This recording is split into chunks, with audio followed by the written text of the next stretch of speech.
The Damon Runyon Theatre Hour. Damon Runyon is acknowledged as one of the great writers to come out of 20th century America. Runyon's short stories are almost always told in the first person by a narrator who is never named and whose role is unclear. He knows many gangsters and has no job that can be gleaned from his musings, nor does he admit to any criminal involvement.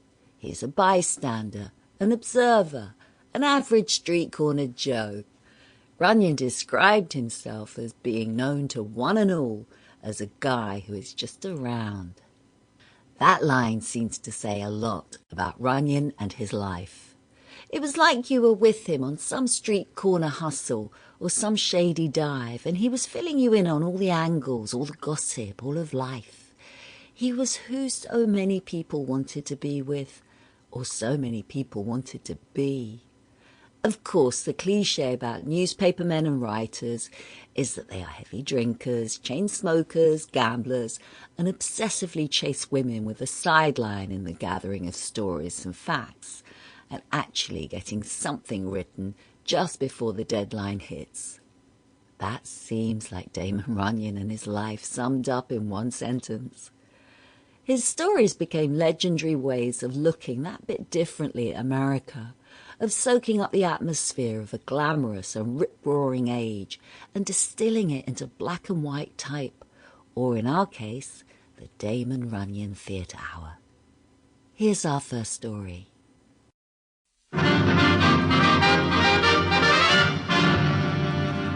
The Damon Runyon Theatre.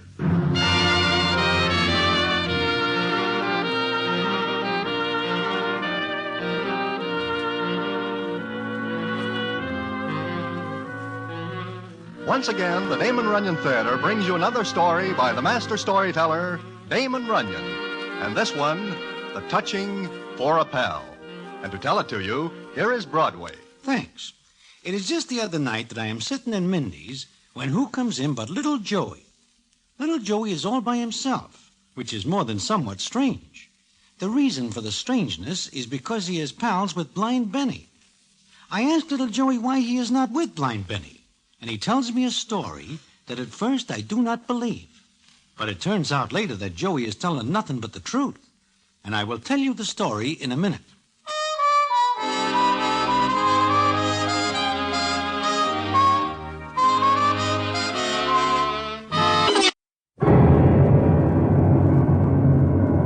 You think that's lightning, huh? No, that's just your old pal, two-ton maker, the Crosley music maker. We're trying to attract a little attention for Crosley. See Crosley, see it today by Crosley. Do it today, that's the Crosley freezer you'll adore. Nothing like it ever before.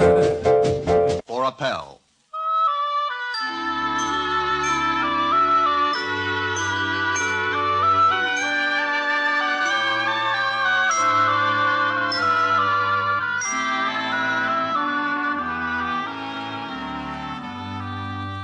Like I say, I am sitting one night in Mindy's when I look up and see little Joey standing by my table. Now, maybe I better fill you in on the background so you will see just what this story means to little Joey and Blind Benny. Blind Benny is blind, and little Joey is his pal. They go every place together. In fact, there is never a time when anybody sees Benny that little Joey is not leading him around, telling him things, explaining this and that to Benny. And this is for 15 years. Then suddenly they are not seen around together anymore. And this occasions more than a little wonder. And the story why, as Joey tells me the other night in Mindy's, is as follows. Sure, Broadway. Lots of people wondered why me and Benny split. But there ain't nobody knows why. There ain't nobody but Benny and me knows what happened one night on the Staten Island ferry. On the ferry?